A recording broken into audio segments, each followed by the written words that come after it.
It's hard to believe that 18% or 1.2 billion people around the world today live without electricity. When the sun goes down, they're forced to live by firelight. Now, the primary reason for this is an economic one.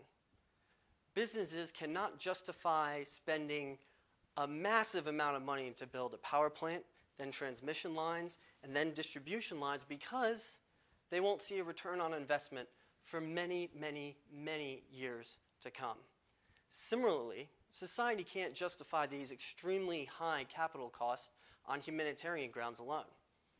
So today we're going to talk about how we got here, and then I'm going to present a new approach to ending energy poverty around the world.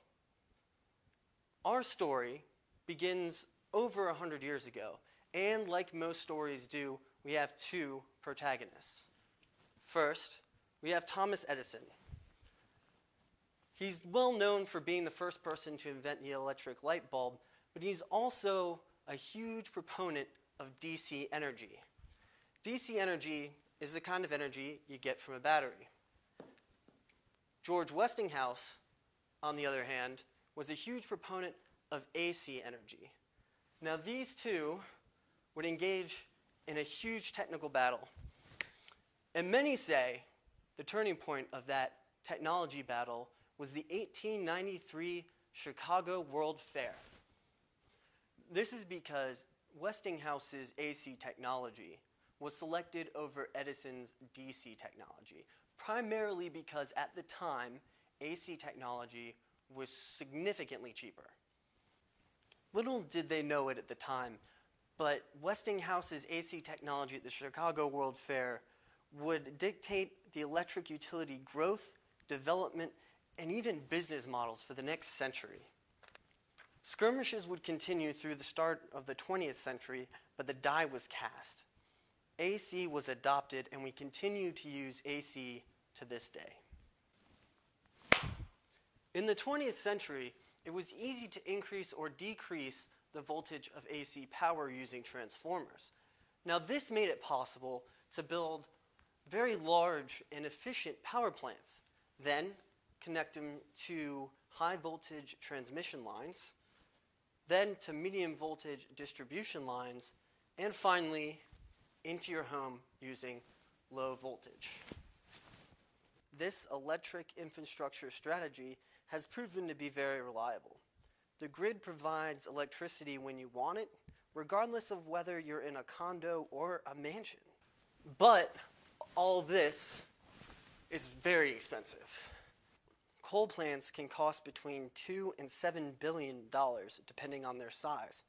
Nuclear power plants are north of $5 billion.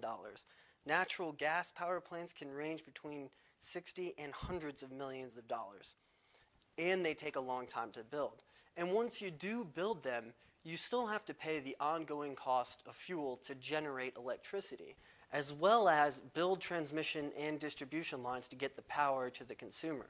In the developed world, it is not uncommon for the high voltage transmission lines to cost $1 million per mile. And if you want those transmission lines to be underground, you're looking at somewhere between 5 to 10 times that price. It is typical for the medium voltage distribution lines to cost $200,000 per mile. While it is true that this electric utility infrastructure is extremely successful and reliable, I'm sure you're also realizing that it is incredibly expensive. And despite this cost, developing countries are still pursuing this antiquated electrification strategy, even though they have extremely limited access to capital. The World Bank report estimates that it will take $1 trillion every year until 2030 to end energy poverty around the world using this strategy. That is a lot of money. But what if we had a better way, a newer way, one that embraces 21st century technology and didn't require any new technology that doesn't exist already, just a little bit of development and adaptation? Now, some people might be scared by this, but consider this. If I gave you a pen and a piece of paper and said, I want you to design a phone. It can be anything you want it to be. How many people do you think would design a corded phone that plugs into your wall, which then has wires running all around the country to get people to talk to each other? No one. Everybody would be designing wireless phones or mobile phones. This is the same thing. We want to throw away the old electric utility infrastructure and embrace new technology. Let me show you what I mean. New technological developments apply to nearly every aspect of electrification. That being said, let's start with lighting. It's simple, incredibly easy to take it for granted, and equally easy to forget how much more productive we are because we have the ability to light our homes and offices. Traditionally, incandescent and fluorescent light bulbs are the staple of the lighting industry. However, a new technology, a DC-based technology, is poised to overthrow them. It's the LED light bulb. LEDs are much more efficient, they last longer, and use significantly lower voltage to operate. DC-powered lighting is just the start. Every great consumer product in recent memory is all based on DC technology. You might not realize this, but you're using DC technology right now. Yeah, you watching this video. You are using DC technology right now, and you use it every day. Sure, LED lights are DC technology, but so are so many other things. Your phone, your computer, your tablet, your microwave, your TV, your satellite systems, your car, anything with a battery, all DC technology. Now, what if we take all of this DC technology and the microchip revolution and apply it to social needs like energy poverty? We can come up with a better way of getting electricity to the people that do not have it. And here's how we're going to do it. Let's take a look at this. Technically, there is no reason why an entire house couldn't operate on DC power alone.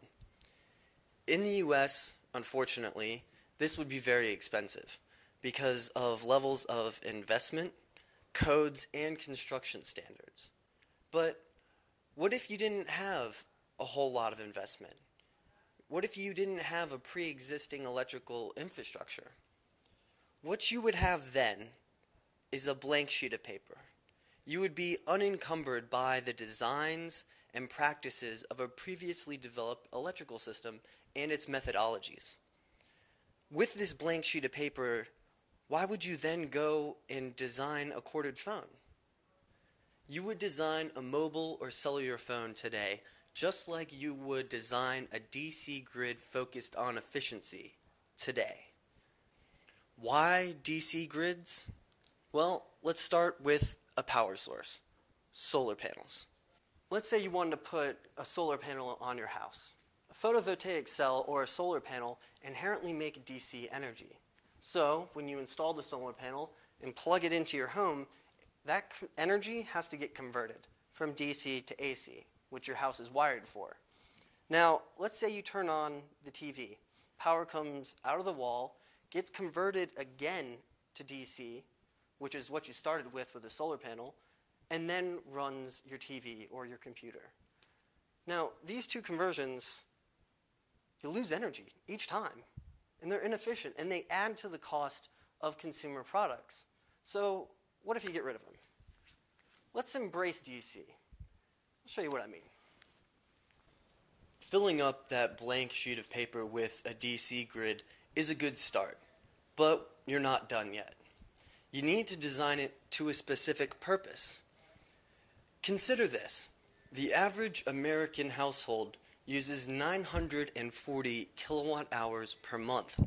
The top 20% use 1,600 kilowatt hours per month, and the top 1% use over 2,000 kilowatt hours per month. By contrast, the developing world paints an extremely different picture. Vietnam, for example, their average is only 30 kilowatt hours per month.